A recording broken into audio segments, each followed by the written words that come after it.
Hey guys, sorry about the mess in my car. I'm taking a video really quickly just to kind of bring up a subject that I think is important. I want to talk about police accidental shootings and why they've increased over the years.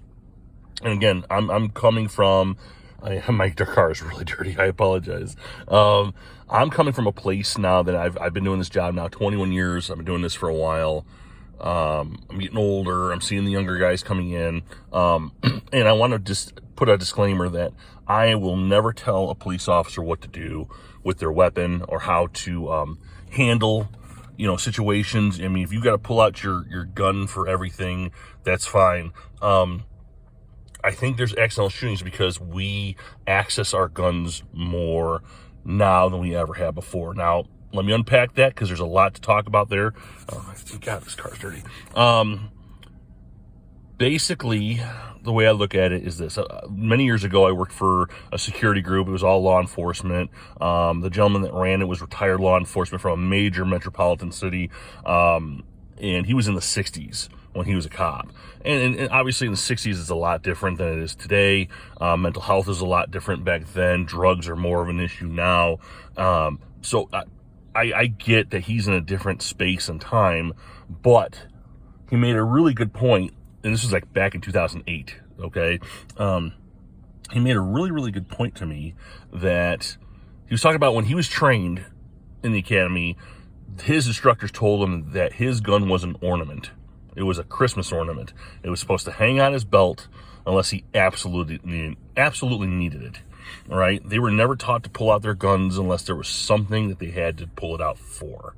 And then he started talking about people pulling their guns out, going into every single call that they go to, from alarms to, well, there was a time when cops were pulling their guns out on traffic stops, right? Even if there was no probable cause to do it, they were just pulling it out and heading, they had their guns like on behind their back, just kind of like going, hey, how are you? Stopped for this reason, but he had the gun like behind his back just in case.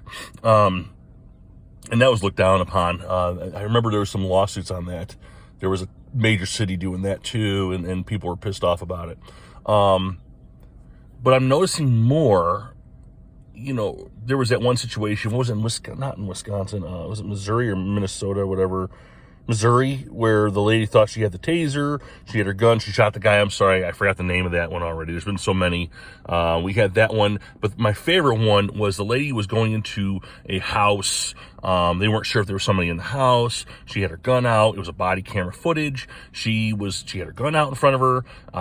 There was a mattress that was standing up against the wall, and there was a guy behind it. He was unarmed, but he was behind it trying to hide from the police. She shot him, right? It's kind of hilarious when you look at it now, but these people are going to jail, right? You're going to jail because you're losing your job or you're losing everything because of a mistake that can be avoided. Now, when I go to the range, whenever I'm going and doing everything, I'm always training to pull from my holster. That's something I personally do. I don't like bringing my gun out for every situation. When I was younger, yeah, it was cool. It was John Wick and all that shit. But now that I'm watching all these videos, I was told many years ago, a police officer is always going to be more wrong than he ever will be right? Which means is that, when we make a mistake like shooting somebody when they're unarmed, even if they just accidentally scared you or what have you, or was a homeowner. There's homeowners getting shot. There's guys going to calls for alarms to people's homes, and they're shooting the homeowner. The homeowner's got a guy sneaking around his house. His alarm's going off. I've seen these videos. And the cop's outside, and the homeowner, rightfully so, has his gun. It's his property. He has his gun in his hand, and he's getting shot by the cop. Right? We're pulling our guns out for way too many reasons, in my personal opinion. Again, I'm not telling you what to do, but a firefighter doesn't fight fires to get burned, but that's a major possibility. A police officer doesn't go to work to get killed, but that's a major possibility, right? We have more reason to be shot and killed than we have to kill and shoot somebody that's innocent, right? And everybody. I'm seeing these young guys, man, you know, they go in there. I don't even go in front of them no more. I let them go into the house first. They're pulling their guns out for every goddamn thing that they go to. And it's like, dude, you know, this is my opinion again. This is what you signed up for, right? If you're going to pull that gun out, you have a chance of hurting me, hurting someone else. You know, if you need the gun, pull it out. Don't just pull it out for any reason that you want to. In my personal opinion, I think that you need to discipline yourself. When I go into a call that's dangerous, you know, for those of you who don't know, police officers have retention holsters. Okay, they have these little security things that keep the holster in, or the gun into the holster. I will release one of those. I'm not going to go into details. I'm not going to teach people how to defeat holsters. So that's, you know, it's unsafe for police officers. But when I go to certain calls, I'm going to defeat one of those security measures so that I can get to my gun faster. Okay, I always, when I'm going to the range, I'm going to do my qualifications. I'm always practicing from the holster. I shoot, I put it back in my holster, and then I grab out of the holster again. I usually train where I have it all secured. So I have to break all of the security things, pull it out of the holster, and then fire, because it's that important. Because in all reality, you may not be able to pull out your gun before you go into a situation. And when you do go to situations that might be a little hairy, I would rather have the option of keeping it in the holster than having it out and possibly shooting one of my partners or being shot myself. The rate of friendly fire going on right now in this country is ridiculously high. And I think that's something that needs to be done. You know, we need to start consciously thinking to ourselves, how can we better go into a alarm call, or a suspicious person call, or a possible person in a home call without hurting ourselves at the minimum, right? And that's all I wanted to bring up. This video wasn't very organized, but it came up the other day. I was having a conversation with somebody, and I said that to them too. And I just think that we as police officers, we could do so much better than what we do now. Always. We always do better.